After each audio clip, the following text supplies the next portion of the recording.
Kita berganti ke topik lainnya. Pemirsa, dalam waktu dekat, Universitas Sriwijaya Unsri ini akan memiliki rektor baru masa bakti 2023-2027 yang akan menggantikan rektor saat ini, yaitu Profesor Dr. Anis Sagaf. Setidaknya sudah ada 4 nama bakal calon yang akan bertarung dalam memperebutkan kursi orang nomor 1 di Universitas Sriwijaya, di mana 2 di antaranya yaitu Profesor Dr. Muslimin dan juga Profesor Dr. Alfitri. Jadi pada tahap sekarang namanya tahap penyaringan.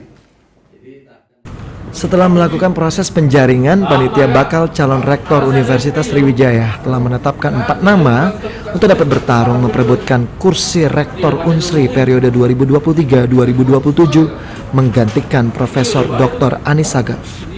4 nama tersebut ialah Profesor Dr. Muslim, lalu Profesor Dr. Alfitri, Profesor Dr. Ishak Iskandar, dan Profesor Dr. Taufik Marwah.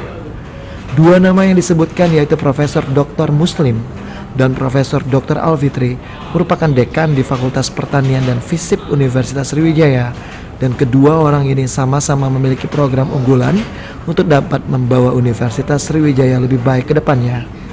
Profesor Dr. Muslim ketika diwawancarai mengatakan akan merubah mindset SDM yang ada di Unsri supaya lebih baik, karena kini Unsri telah menjadi perguruan tinggi PT LBH. Selain itu juga disampaikan oleh Profesor Dr. Muslim dirinya akan mencoba mencari dana mandiri selain dari SPP.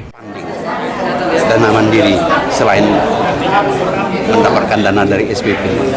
Artinya bakal pihak luar bakal jadi sponsor atau jadi kita kan banyak sekali teknologi yang sudah kita ciptakan, banyak sekali tenaga-tenaga ahli di sini, banyak sekali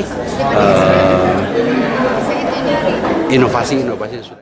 Sementara itu bakal calon rektor Unsri lainnya yaitu Profesor Dr. Alfitri mengungkapkan akan meningkatkan daya saing Unsri baik itu secara nasional maupun internasional dengan target masa waktu 2 tahun. Ya, ada 2 fokus utama bagaimana kita mengangkat Unsri menuju internasionalisasi, ya. Artinya Unsri harus siap bersaing dengan perguruan tinggi lain baik itu secara nasional maupun internasional.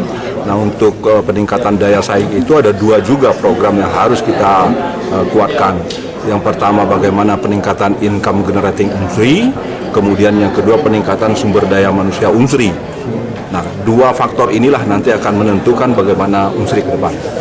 Prof, mungkin seberapa optimis Prof akhirnya bisa terpilih nanti sebagai calon? Saya katakan 2 tahun itu untuk memperkuat fondasi income generating Unsri, kemudian kita juga akan meningkatkan mutu sumber daya kita sehingga sama dengan. Setelah tahapan ini dilakukan, selanjutnya panitia akan melapor ke Kementerian Pendidikan guna dilakukan proses berikutnya pada 26 Juni mendatang, yaitu penyaringan menuju 3 besar.